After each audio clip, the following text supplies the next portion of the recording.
आखिर जज साहब के पास पैसा कहां से गया, इतने भंडारण कैसे मिला? मोदी सरकार में भ्रष्टाचार को खत्म नहीं करते हैं।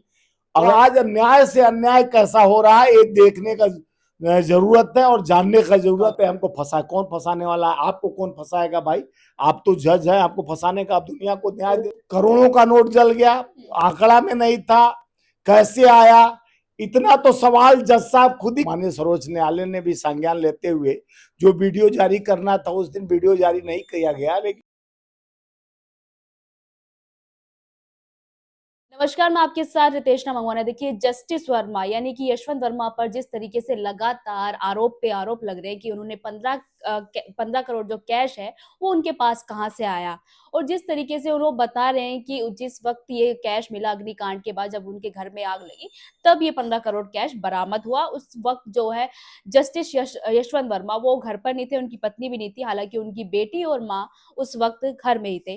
पर अब सवाल देखिए बड़े बड़े जो ये है कि एक तो वो जस्टिस हैं, तो इतना पैसा कहाँ से आया, क्या वकालत से आया? हालांकि जो जस्टिस यशवंत वर्मा है वो सारी बातों को खारिज कर रहे हैं और कह रहे हैं कि ये सब साजिश की जा रही है मेरे लिए, तो ऐसा कुछ नहीं है। और ये जहां से उनको कैश बरामद हुआ है, तो ये भी कहा जा रहा है कि वो मेरे घर का हिस्सा ही नहीं है।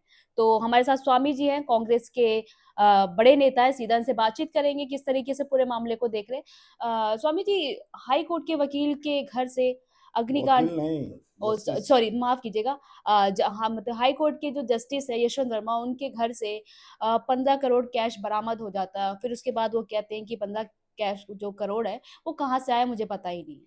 देखिए, जो न्याय देने वाला न्यायपालिका के उच्च स्तर पे बैठा हुआ है, अगर उसके घर पे पकड़े जा रहा है, और तो अगर वही आम आवाम किसी के घर पे, चाहे कोई नेता के पास मिलता, तो यही कुर्सी पे बैठे जज बोलते कि उसके घर पर भी नहीं मिलता, बगल वाले घर पर मिलता, कोई कह देता कि इन्हीं का है, तो उसको सजा दे देते। और जब अपने पर आन बनी तो फितरत बदल दे रहे हैं। देखिए क्या है कि सुप्रीम माननीय सर्वोच्च न्यायालय ने भी संज्ञान लेते हुए जो वीडियो जारी करना था उस दिन वीडियो जारी नहीं किया गया। लेकिन बाद में जिस तरह से यह न्यायपालिका का उचित कदम जो हम अभी बताया जा रहा है, लेकिन जिस तरह से आप समझ सकती हैं कि जिस पोस्ट पे बैठे थे वहां ईडी सीबीआई इनकम टैक्स नहीं पहुंचा जी। और अगर किसी नेता के घर पे ऐसा होता, वो तो करोड़ों का नोट जल गया, आंकड़ा में नहीं था, कैसे आया? इतना तो सवाल जज साहब खुद ही करने शुरू कर देते, कैसे आया, तो कहां से पहुंचा? वीडियो को कह रहे हैं ना, वीडियो ही गलत है, गलत वीडियो है पूरी, उसी को देखिए को खारिज कर रहे हैं वो। देखिए, खुद ही न्यायपालिका है, न्याय यानी भगवान का एक स्वरूप बोला जाता है, जस्टिस उनसे लेने के लिए। लेकिन इलाहाबाद में उनका ट्रांसफर हुआ, वहां के भी बार काउंसिल वाले ने विरोध किया, सारे लोग विरोध कर रहे हैं कि ऐसे न्याय के उस पर बैठा। अब बताइए, उनके घर के पास ही घर में कोई पड़ोसी का घर नहीं था, उन्हीं का घर था, तो इतना पैसा कैसे गया है? आपके दरवाजे पर कैमरा लगा हुआ है, कोई ले जाता तो भी दिखता। तो इस तरह से बात कह के टालने वाली आज की बात नहीं है, रखा गया था तो ये तो दूध का दूध पानी का पानी हो जाएगा। जिस तरह से न्याय पे भरोसा करके पूरे देश के लोग न्यायपालिका को मानते हैं और न्याय से ही न्याय खोजते हैं, तो आज अन्याय से अन्याय कैसा हो रहा है ये देखने का जरूरत है और जानने का जरूरत है कि हम जिस जस्टिस फॉर फाइट लड़ रहे हैं और उस तरह से न्यायपालिका के उस महारथी के पास इतना धन प्राप्त हो जाता है, उन्होंने तुरंत इग्नोर करके, जिस तरह से पहले तो बचने बचाने के लिए वो सफाई दे रहे हैं, अगर यही आम आदमी उनसे जस्टिस के लिए, न्याय के लिए बात करता है तो वो तो सफाई सुनने के लिए भी लोग तैयार नहीं हुए। तो और न्यायपालिका के लोग बैठे हुए, उनसे उच्च पद पे बैठे हुए हैं, इस पे क्लियरिफिकेशन देना शुरू कर दिए हैं। उससे नहीं, इसका जांच होना चाहिए, विधिवत जांच की बात तो कर रहे हैं जस्टिस। देखिए तस्वीर साफ हो जाएगी, जांच होगा, जांच करने वाला कौन होगा? देखिए उस दिन 3-4 लोगों पर्दे में थे, पुलिस कमिश्नर का भी फोन गया था, ये सब गया था।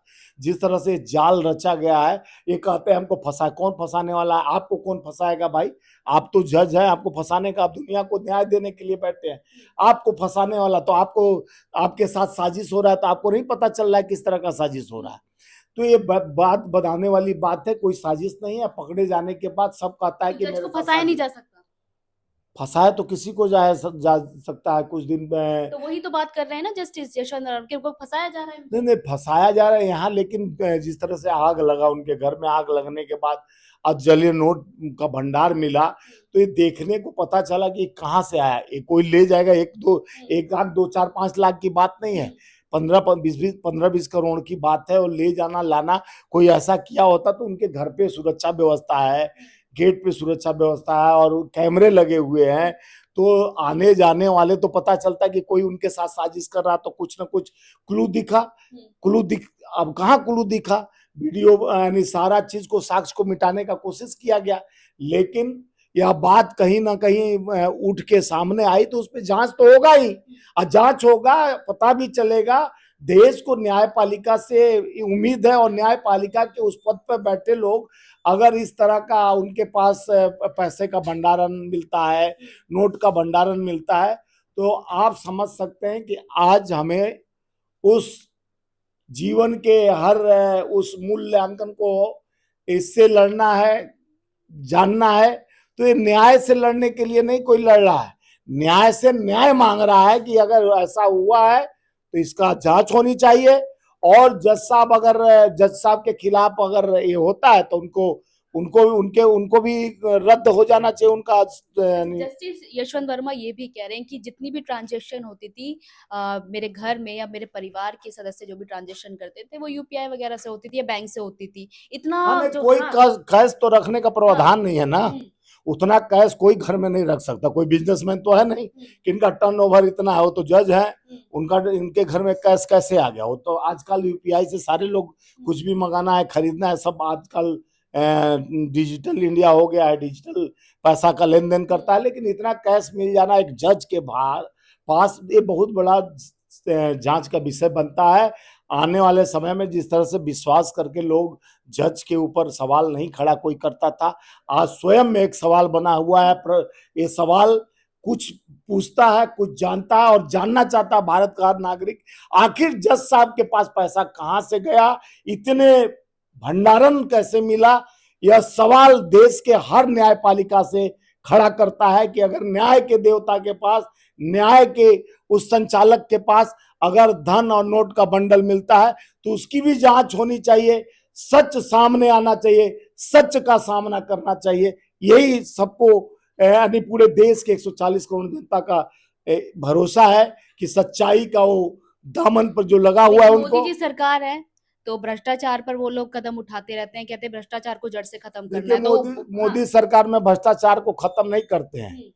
अगर एक जज सुप्रीम कोर्ट के जस्टिस को, जिसको राज्यसभा सांसद बनाया गया, उन पर एक महिला के साथ ये आरोप लगाया जा रहा था तब तक फिर, और उसके बाद कई जज जो अमित शाह जी को सजा दिए थे और जो उनको सपोर्ट किया था, तो उनको बड़े पद पे बैठा दिया जाता। आप देखे होंगे कि जिसपे कांग्रेस में पहले कितने नेता सांसद मंत्री थे, उनको डरा धमका के, अभी अजीत पवार जो डिप्टी सीएम है महाराष्ट्र पर, 70,000 करोड़ का उन पर घोटाला था, लेकिन उनके वॉशिंग मशीन में धुलते ही पवित्र हो जाता है, डिप्टी सीएम भी बन जाते हैं। इनकम टैक्स जो जब्त किया था उनका संपत्ति, वो भी रिलीज हो जाता है। हेमंत बिश्व शर्मा 20 लाख करोड़ का उस पर घोटाला, जल घोटाला का था, उसके बीवी पर भी केस था, वो सब समाप्त हो जाता है।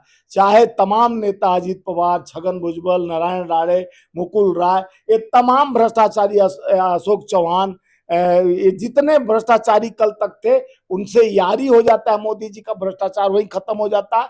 अब देखिए जज साहब पर क्या चर्चा होता है, देश जानना चाहता है। अगर न्यायपालिका के घर में अगर पैसा है तो उसकी जो स्वामी जी, न्यायपालिका का दरवाजा आखिरी दरवाजा होता है जब इंसान या कोई भी जनमानस न्याय के लिए जाता है।